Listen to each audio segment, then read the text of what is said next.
Hello दोस्तों, रोज़ की तरह आनंद लिखनी ब्लॉग में सबका हार्दिक स्वागत है।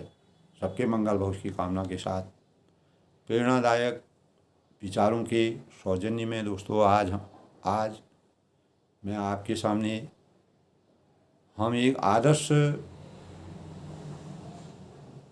अपने आधारशिला कैसे प्रस्तुत कर सकते हैं, यानी मानव जीवन की को प्रासंगिक करने के लिए, मानव जीवन के उत्थान के लिए और हम आदर्शता के भावों से कैसे जीवन में किस प्रकार के रास्ते को अपना करके किस प्रकार के सेवा भावों को और आत्मिक प्रगति के लिए, मन की शांति के लिए, भवबंधनों से मुक्ति के लिए और सद्गुरु के बताए हुए कार्यों, जो सद्गुरु होते हैं, धर्मगुरु होते हैं और जो युग निर्माण के कार्य करते हैं, अनेक प्रकार के लोक कल्याण की भावना जिनके अंतर्गत होती है, उसके अनुसार हम एक आदर्श आधारशिला कैसे रख करके अपने जीवन को चरितार्थ करने में सक्षम हो सकते हैं। तो आनंद लेखनी ब्लॉग में सबका सादर अभिनंदन है। दोस्तों, हमारे जीवन में सेवा धर्म अपनाने के लिए सब मानवों को, सबके विचारों में ललक होती है, भावना होती है। हर इंसान इस संसार में आगे बढ़ने के लिए उद्यत रहता है और उसको लगन होती है। जिन लोगों को लगन होती है वो हमेशा अपने कार्य में अग्रगणी कार्य करते हैं और कार्यों में निरंतर प्रगति के भाव उनके अंतःकरण में व्याप्त हो जाते हैं। तो निश्चित ही दोस्तों, किसी के भी मन में इस प्रकार के उद्गार उठ सकते हैं कि हमें क्या मिलेगा, हमको क्या करना चाहिए, आत्मिक प्रगति कैसे होगी, मन की शांति कैसे होगी और भव बंधनों से मुक्ति से, सेवा साधन से, सद्गुरु के बताए हुए मार्ग का अनुसरण करके और उनके अनुसार कार्यों को आगे बढ़ाने की भावना हमारे अंतःकरण में कैसे व्यक्त होगी। तो युग धर्म यही है दोस्तों, जो कहते हैं दोस्तों कि युग धर्म, युग निर्माण, सच्चा दर्शन यहीं पर हमको प्राप्त होता है। तो भ्रांतियाँ और विकृतियों के दलदल में लोक मानस को कैसे इस दलदल से उबारा जाए, सामान्य आदमी को किस प्रकार से उबारा जाए, इसी निमित्त हम जो लोक दर्शन करते हैं, योजना बनाते हैं, अनेक प्रकार की क्रांतियाँ करते हैं, आंदोलन करते हैं, विचारों को व्यक्त करते हैं, जन जन तक अच्छे भावों को पहुँचाने का प्रयास हम किस प्रकार से करें। शब्दों का दोस्तों हेरफेर हो सकता है। हम किसी बोलने में, समझने में, जानने में अगर किसी के भावों को हम आगे उठाने के प्रयास करें तो उसमें शब्दों का हेरफेर होता है, लेकिन हमारे भाव जो हैं श्रद्धा के होने चाहिए। तो हमको सभी प्रकार के भावों का एकीकरण कर जन जन के लिए उन्हें सरल और सामान्य बना करके संगठन, किसी भी चीज़ की अगर आधारशिला रखनी है तो संगठन का सशक्तिकरण और अनेक प्रकार के जन जन के भावों में सुविचारों के भावों को संचित करने के भाव उजागर करने होंगे। तो दोस्तों, समाज के नवनिर्माण की प्रक्रिया सहज ही अपना स्वरूप प्रकट करेगी। तो साधना, स्वास्थ्य और शिक्षा, स्वावलंबन, पर्यावरण, महिला जागरण, व्यसन मुक्ति और कुरीतियाँ और अनेक प्रकार के संवर्धन, कुरीतियों का उन्मूलन, व्यसन मुक्ति को हम कैसे उसको दूर कर सकते हैं, आस्तिकता और संवर्धन यानी प्रकाश का अंतर। तो ऐसी साधनों के लिए हमको अनेक प्रकार के अपने भावों में, हर जन के भाव में इस प्रकार के आंदोलनों को लोगों के सामने व्यक्त करने की आवश्यकता है। तो दोस्तों, अगर हम देश के सही निर्माण की दिशा को आगे बढ़ाना चाहते हैं तो पूरे भारत, हमारी जो भारत भूमि है, देवभूमि इसको कहा जाता है, परमात्मा का यहाँ वास है, साक्षात रूप में परमात्मा यहाँ दिखते हैं। तो अनेक प्रकार के आंदोलनों, शुभ आंदोलनों की गति दे करके शांति भाव से, सद्भावों से लोक निर्माण और सुंदर भारत के दर्शन का हम निर्माण कर सकते हैं। दोस्तों, ऐसे ही भावों को हमको समाज में व्याप्त करके एक आदर्श आधारशिला के माध्यम से हम अपने सुविचारों से लोगों की चेतना को जागृत कर सकते हैं। साधना का आंदोलन दोस्तों आस्तिकता संवर्धन है, यानी परमात्मा के किसी भी व्यक्ति के लिए आस्तिकता के भाव अपने मन में पुनर्जागृत करना, सबके लिए सुगम साधना, सबके उज्जवल भविष्य की प्रार्थना करने के भाव हूँ। उपासना की गहराई दोस्तों बड़े एक हमारी प्रार्थना उपासना जीवन साधना की ओर उन्मुख हो जाती है। इसके लिए उपलब्ध है, इसके लिए सुलभ उपासना करना, साधना करना, अनेक प्रकार के पुस्तकों का अध्ययन करना। जो हमारे विचारक हैं, बुद्धिजीवी हैं, प्रबुद्ध लोग हैं, विद्वान लोग हैं, उनके जीवनियों से यदा कदा हमको ज्ञान अर्जित करके लोक निर्माण का कल्याण करना। स्वामी विवेकानंद थे, महात्मा गांधी थे, अनेक प्रकार के बुद्ध थे और अनेक प्रकार के जो विलक्षण प्रतिभा के लोग हैं, उनके आदर्शों को मानक, अपने जीवन का मानक बनाना पड़ेगा। इसका संशोधित और तपोभूमि के समान जो है हमको साधना का आंदोलन करके मानव चेतना को जगाना होगा। स्वास्थ्य आंदोलन दोस्तों, स्वास्थ्य संवर्धन कार्यक्रम जिसके अंतर्गत जन जन को स्वस्थ रहने की चेतना, साफ सफाई रखना, अपने घर को, अपने आसपास को, अपने चारों तरफ के वातावरण को, एक दूसरे के भावों को जानना, कहीं पर भी कूड़ा इत्यादि न फेंकना, स्वच्छता का वातावरण बनना, प्रकृति के साथ लगाव रखना, प्रकृति के हर चीज़ के साथ अपने संबंध जोड़ना, मानव के समान ही प्रकृति के से अपने हृदय का चिंतन लगाना और अनेक प्रकार की जो हमको सर्वसुलभ व्यायाम होता है, योग है, प्रातःकालीन टहलना है, उसको अपना प्रशिक्षण का माध्यम बनाना। साथ ही अनेक प्रकार की जो हमारे देश में इस प्रकार की जड़ी बूटियाँ हैं, आयुर्वेद का काम करती हैं, हमारे जीवन में सकारात्मक होती हैं, तो उनका प्रयोगात्मक अध्ययन, लोगों के मन को उससे सचेत करना, लोगों को उसकी चेतना देना। इस प्रकार के भाव दोस्तों हमारे जीवन के आदर्शों के रूप में जब हम उनके साथ जोड़ने का प्रयास करेंगे तो यह प्रवृत्ति हमको बचपन से ही बच्चे के मन में डालने के भाव व्यक्त करने पड़ेंगे। तभी हम एक सच्ची आधारशिला को खड़ा कर सकते हैं।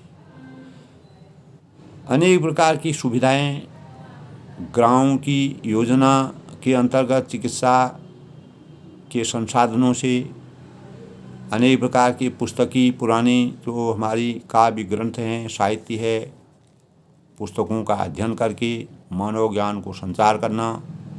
इस प्रकार के योग और व्यायाम, जड़ी बूटी, अनेक प्रकार के जो हमको वाटिकाएँ हैं, पार्क हैं, अनेक प्रकार के जंगल हैं, उन जगहों से हमको जो हमारे देश की हमारे देश की भूमि दोस्तों तपोभूमि के मानक के रूप में प्रकाशित है। तो शिक्षा इसी स्वरूप में शिक्षा का आंदोलन के माध्यम से विद्यालयों में, बड़े बड़े शिक्षालयों में विचार क्रांति का विस्तार करना, बाल संस्कार का शालाएँ बनाना, कामकाजी विद्यालय बनाना, भारतीय संस्कृति ज्ञान परीक्षा करना, अनेक प्रकार से हम नए युग का निर्माण कर सकते हैं, पत्राचार कर सकते हैं, पाठ्यक्रम नए सिरे से लागू कर सकते हैं, देव संस्कृति और अनेक प्रकार के विश्वविद्यालयों में संशोधन कर सकते हैं। तो आने वाले जो हमारे भावी नागरिक हैं, उनका जीवन सारे भारत में इस प्रकार के चीज़ों को अगर हम बहुमुखी प्रतिभा की संभावनाओं को खोलने के प्रयास करेंगे, हर एक लोगों का चिंतन उस ओर लगाने की कोशिश, संभावनाओं को प्राप्त करेंगे, तो हमारे देश की जो तपोभूमि है उसमें अनेक प्रकार के छात्रों में नैतिकता आएगी और देश की भूमिका को मजबूत बनने के भाव प्रकट होंगे और देश के विकास के लिए अनेक प्रकार की कार्य योजना को वह संपादित करेंगे, जिसमें अनेक प्रकार के शिक्षकों के, प्रबुद्ध लोगों के, वैज्ञानिकों के और अनेक प्रकार के जो सामाजिक सेवक होते हैं उनके नैतिक भावों का संचार करके हम अपनी आधारशिला को मजबूत कर सकते हैं। स्वावलंबन आंदोलन या आत्मनिर्भर रहना, यानी जैसे गांव हैं, नगर हैं, उनकी इकाइयों को हम आत्मनिर्भरता की ओर, जैसे कि हमारे प्रधानमंत्री जी का अपना मत है कि आत्मनिर्भरता हमारे जीवन का सबसे बड़ा कर्तव्य का निर्धारण है। हमको कर्तव्य में अपने भावों को इस प्रकार के संस्कारों को जन्म देना चाहिए। आर्थिक स्वावलंबन की ओर बढ़ना, युवा शक्ति को बेरोजगारी से मुक्त दिलाने के प्रयास सरकार को भी करने चाहिए और हर एक मन में इस प्रकार के भाव पैदा करने चाहिए। इस समय दोस्तों बेरोजगारी बहुत ही चरम सीमा पर पहुंच चुकी है, गाँव में रहने वाले लोगों की दशा और ख़राब है। तो स्वावलंबी बनाने के हर वर्ग के लिए व्यावहारिक कार्य योजना सरकार को बनाना चाहिए। ग्राम में जो तीर्थ योजना हैं, अनेक प्रकार के केंद्रित कृषि और अर्थव्यवस्था को जोड़ देना और प्रशिक्षण के द्वारा लोगों के चिंतन को आगे बढ़ाना, अनेक प्रकार की पुस्तकों से, पुस्तकालयों से के माध्यम से ग्रामों का उत्थान करना, आर्थिक स्वावलंबन और आत्मनिर्भरता के भावों को लोगों तक समझाना, उसके लिए अनेक प्रकार के संगठनों का निर्माण करना, तो राष्ट्र के अर्थतंत्र का एक प्रकार से मेरुदंड कहलाता है दोस्तों। जैसे हमारी रीढ़ की हड्डी पूरे तंत्रिका तंत्र को साधे रहती है और उसी प्रकार जो है यह भी हमारे देश के लिए एक मेरुदंड का काम करेगा। जयति जय गौ माता। गौ माता से हमको अनेक प्रकार के शुद्धिकरण मिलता है, अनेक प्रकार के हम गौ की सेवा से हमको अनेक प्रकार के लाभ होते हैं, औषधि मिलती है, गाय का दूध पवित्र माना जाता है उसमें, तो उसका गलत प्रयोग ना करें, उसका दुरुपयोग कर रहे हैं। आज लोग गौ का दोहन कर रहे हैं, गौ सेवा करके गौ का दोहन कर रहे हैं, उसको इंजेक्शन लगा करके उनसे दूध निकालते हैं, बच्चे को मारते हैं।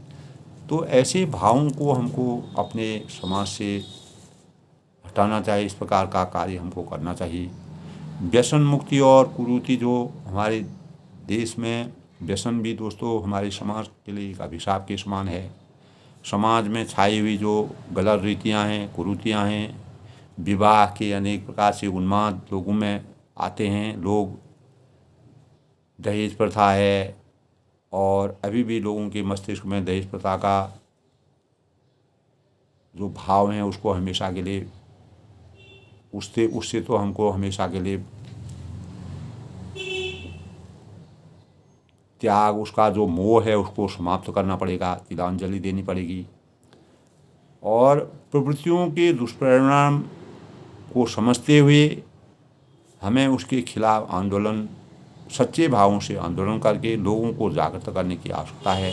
तभी हम अपने को एक संबल की तरह खड़ा कर सकते हैं। सामाजिक चेतना को जगाना, अनेक प्रकार के अच्छी रैलियां निकाल करके, शुभ भावों की रैलियां विकल्प प्रदान करके व्यसनी और कुरीतियों के से बचने के उपाय करना। तो सरकार को भी दोस्तों इस प्रकार की गलत चीज़ों पर रोक लगाने की आवश्यकता होनी चाहिए, क्योंकि आज व्यसन इस रीति से बढ़ गए हैं कि अनेक प्रकार की बीमारियों को जन्म दे रहे हैं।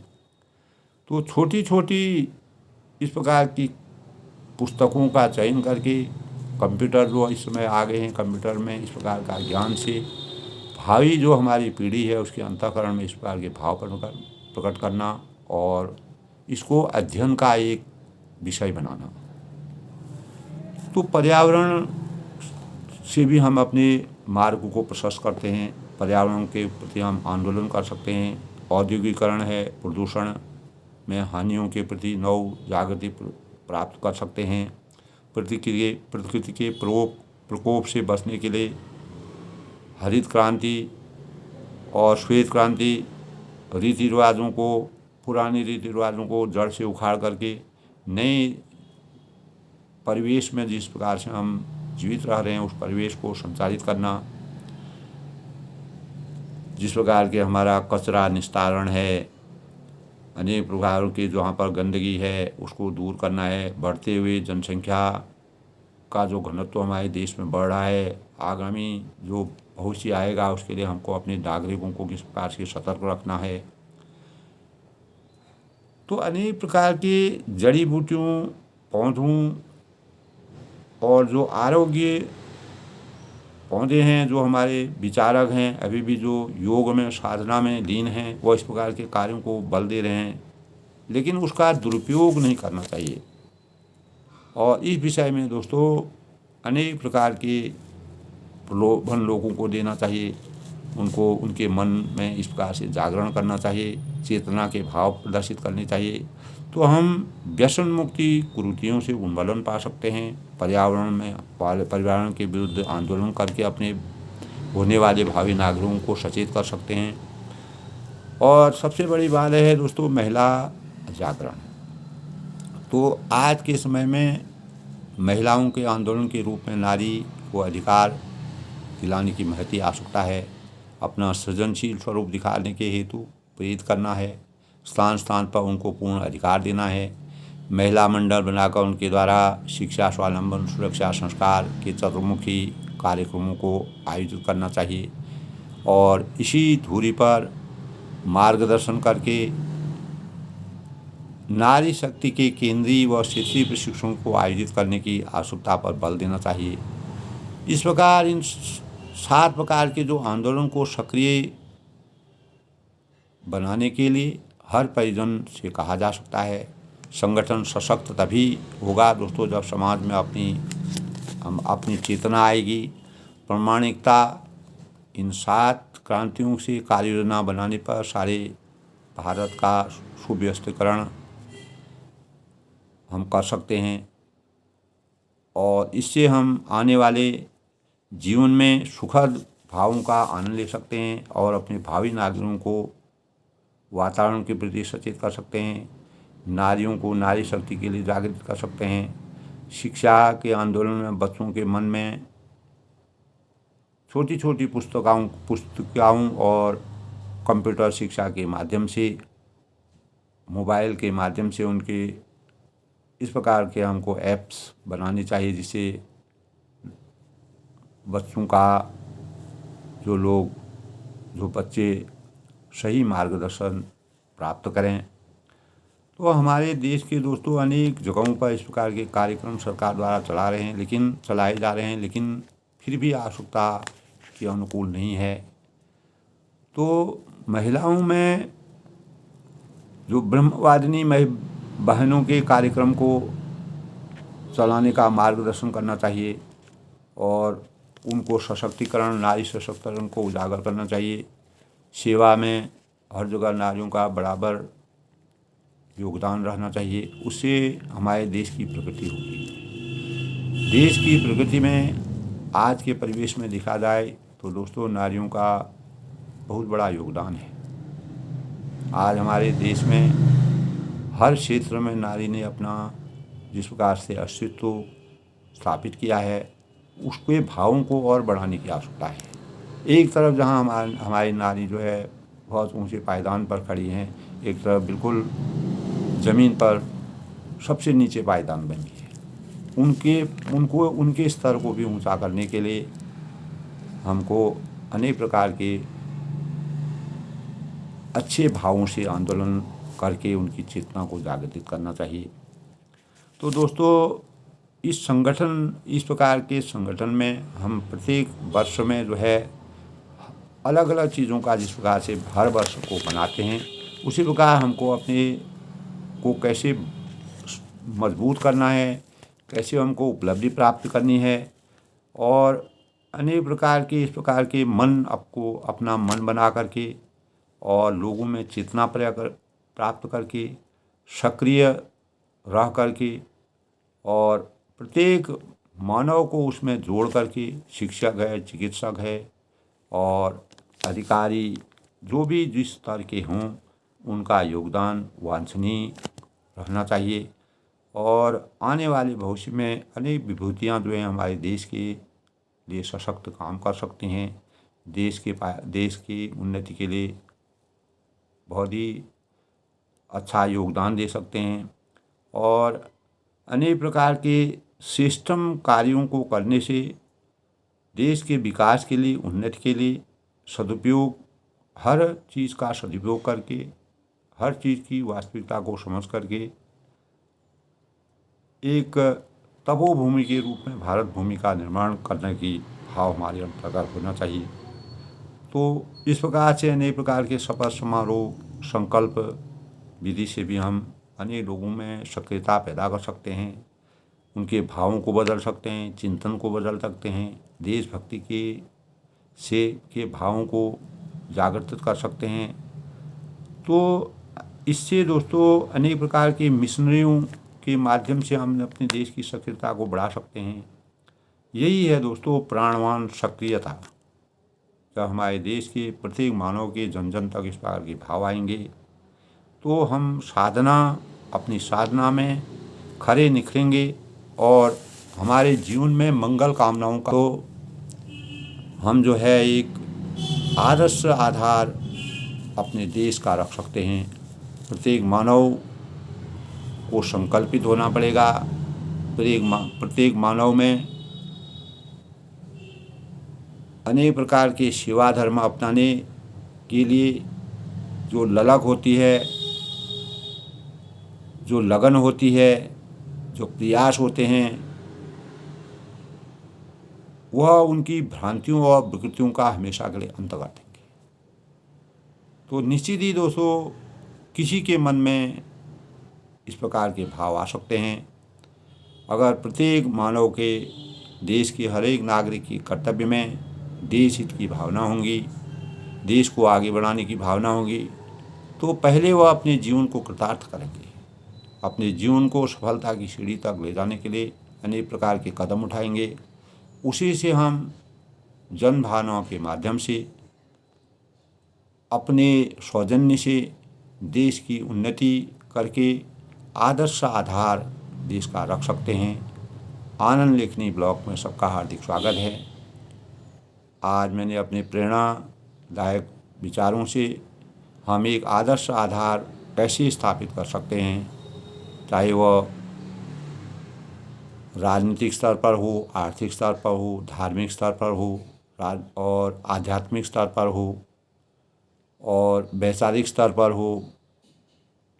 तो अनेक मानकों में शैक्षणिक स्तर पर हो और औद्योगिक स्तर पर, तो हमारा चतुर्मुखी विकास, हमारा ही नहीं हमारे देश का चतुर्मुखी विकास हो सकता है जब हम जन जन की जन भावों को, अपने हर एक नागरिक को अपने कर्तव्यों के निर्वहन करने की के भावों को संचार करने और अपने कर्तव्यपरायणता, परिश्रम की तरफ और सफलता के पायदान में जाने के लिए अनेक प्रकार इस प्रकार की सेवा धर्म उत्पन्न हो, ललक पैदा हो और लगनशील, यही हमारे जीवन को कृतार्थ कर सकते हैं। सबके मंगल भविष्य की कामना के साथ सब लोग सुखी रहें, प्रसन्न हैं। अपने जीवन को सार्थक बनाने के लिए हमें ऐसे प्रयासों पर जोर देना चाहिए पड़ेगा, और तभी हम एक अच्छे नागरिक और एक विकासशील देश के अच्छे नागरिक कहलाएंगे।